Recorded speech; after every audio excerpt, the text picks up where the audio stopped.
A few years ago, I made a video about 3D scanning plants using nerfs in Luma AI, which somewhat worked, but to be honest, I had absolutely no idea what I was doing at all, and I only keep the video up now for reasons. Fast forward to today, and the challenge of trying to 3D scan thin, complex geometry still exists. However, instead of neural radiance fields, we now have Gaussian splats, which take significantly less time to process and can run on basically any device with basically no performance hit, and they are perfect for this kind of scenario. Problem solved, right? Well, kind of. See, Gaussian splats don't give you a typical polygonal mesh that photogrammetry software might. They give you a Gaussian splat, a series of elongated spheres that have directionality, color, size, transparency, as well as spherical harmonics, which describe how the color of each Gaussian changes depending on the angle that it is viewed at. This means that while by themselves, Gaussian splats look amazing and are perfect for real estate walkthroughs, using them for film production can be a challenge when not every 3D package supports them, and those that do typically don't have tools for dealing with the production requirements of the 3D asset. From what I understand, right now, Redshift seems to be the only 3D engine that can really deal with relighting Gaussian splats in a way that is really usable, and you can completely forget about trying to do any kind of rigid body destruction on them. I do want to firstly say, though, that it does seem like the tide is turning on this, with many tools such as G-Salts for Houdini and Redshift's relighting tools slowly bringing Gaussian splitting one step closer to being a useful tool in film VFX. In fact, the recent Superman movie even included 4D Gaussian splat holograms by processing each frame as a separate Gaussian splat to create a really interesting 3D glitch effect.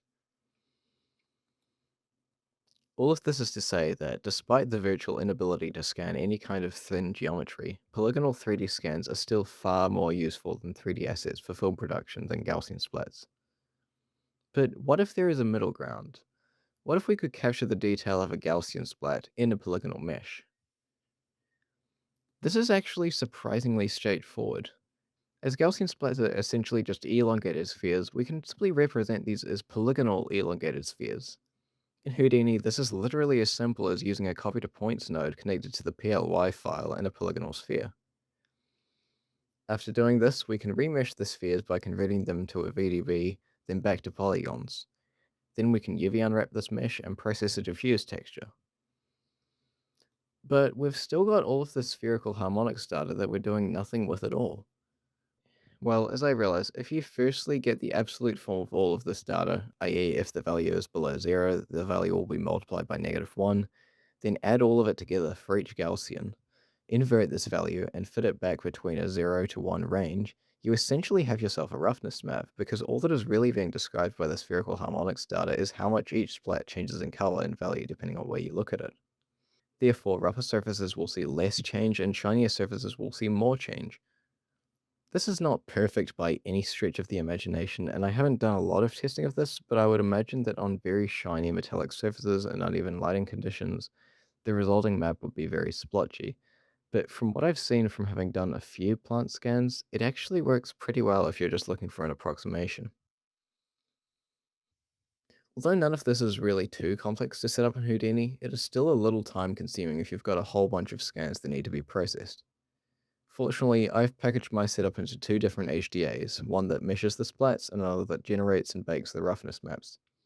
I've kept these HDAs separate as you may wish to do some refinement on the output of meshes in another program such as ZBrush or Blender prior to baking the roughness maps, but you could very easily use these nodes as a starting point for building your own scanning pipeline. You'll find a link to the GitHub page in the description where you can download these HDAs. Also, I believe that you'll need side effects labs to be installed for these HDAs to work. Unfortunately, there is one caveat to this, which is that I don't have a commercial license of Houdini, so the nodes are saved as HDA-INC files, so I don't believe that they are compatible with commercial Houdini licenses.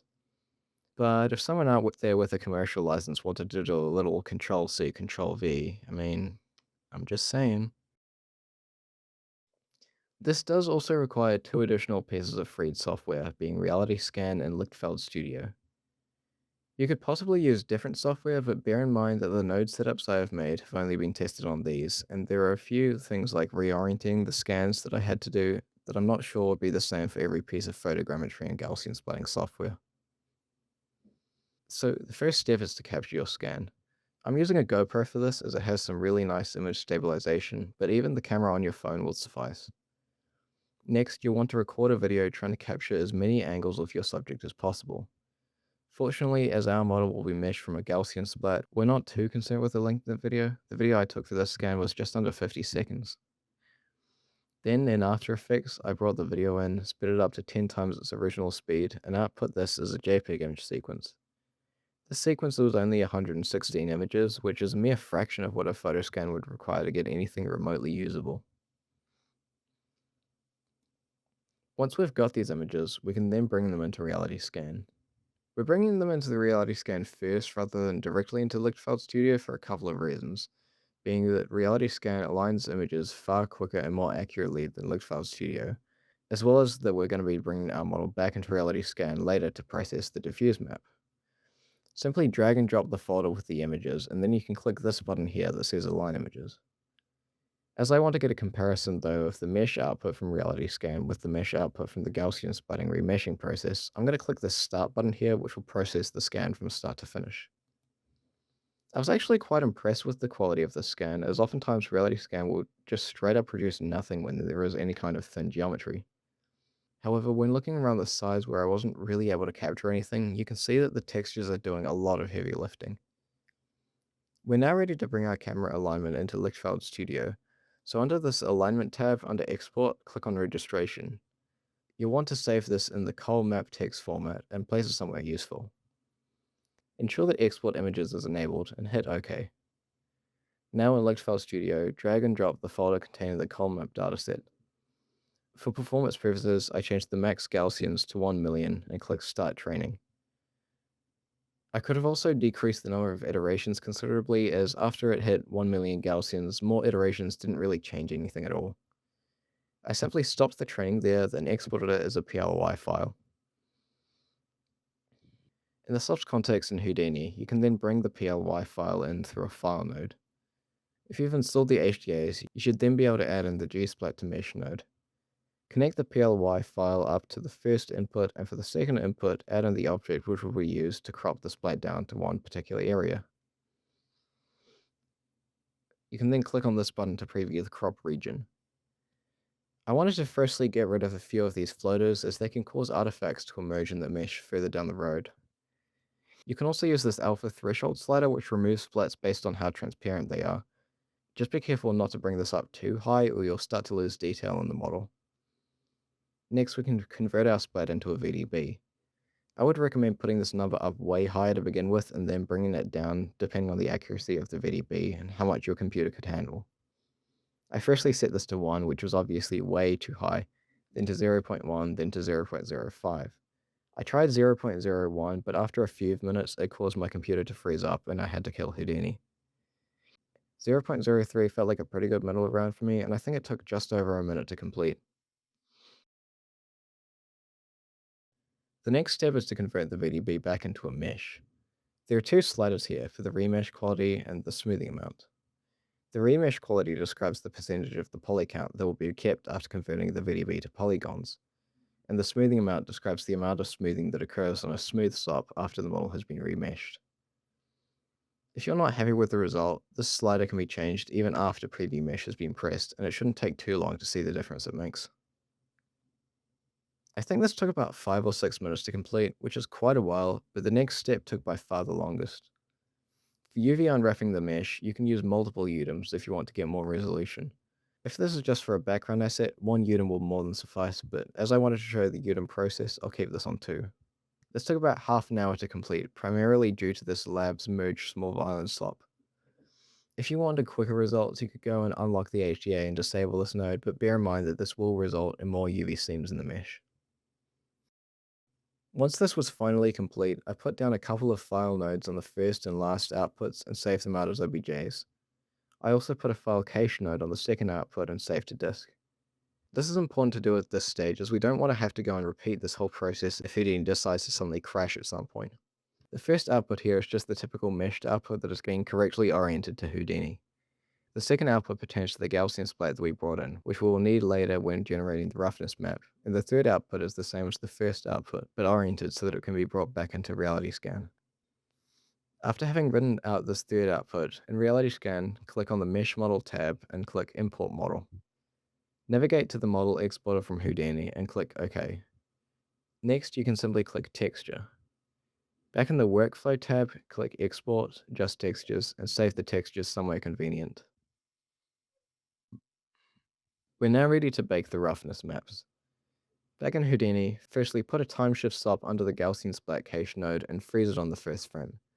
This is important to do as the rob node that bakes each Udem treats each Udem as a separate frame, and I kind of discovered this while recording this video and wondering why on earth only the first Udem was working.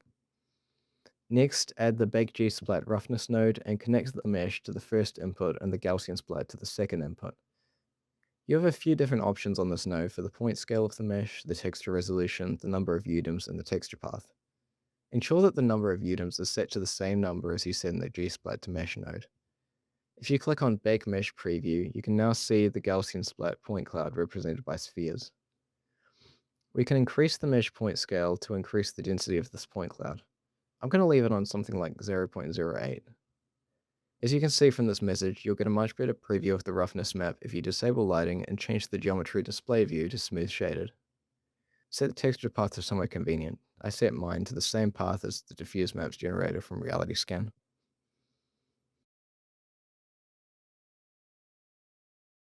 And that's it. Now we can test out the scan and Karma by bringing in these textures.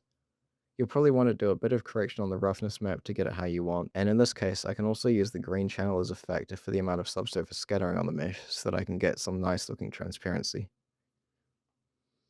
This is definitely not a one-size-fits-all approach for 3D scanning.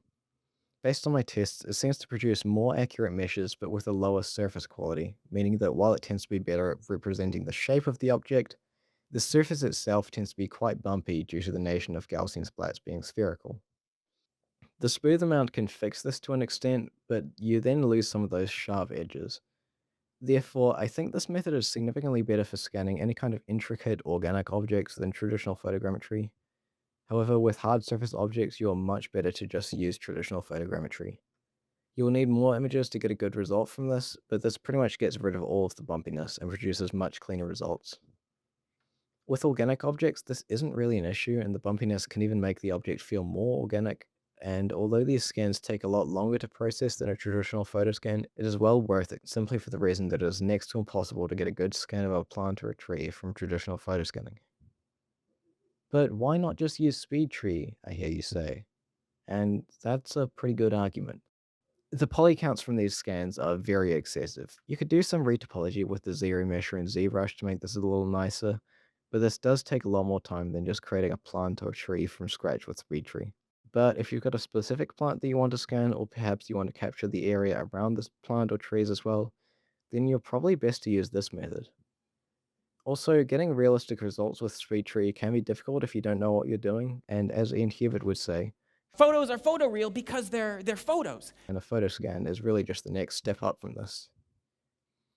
On a final note, if you're just looking for a particular plant or tree assets for, say, an ArcViz project, and you don't want to be making that from scratch, if you can't find a high quality model of it online, then there's not much you can do about that. I live in New Zealand, where only a handful of people have heard of this crazy new fad called the computer, and so finding 3D models of specific native trees online can be a struggle to say the least. However, now I don't need to. If I can identify the specific tree that I'm looking for, I can simply go out, scan it, and reuse it again and again for future projects. Anyway, I think this video has gone on for longer than it needs to. Once again, links to the HDAs are down in the description, and thank you for watching.